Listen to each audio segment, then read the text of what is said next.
These 86 billion neurons have given us the power to transform our planet. But is this the best nature can do? We now know there are something like 10 billion trillion habitable planets in the universe. 10 billion trillion chances for the brain to be eclipsed by something else.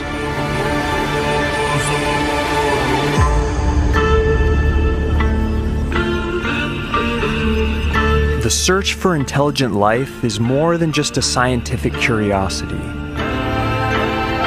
It's driven by a deep desire to connect with something greater. Finding an alien civilization wouldn't just reveal we're not alone. It could chart a new course of evolution for our species.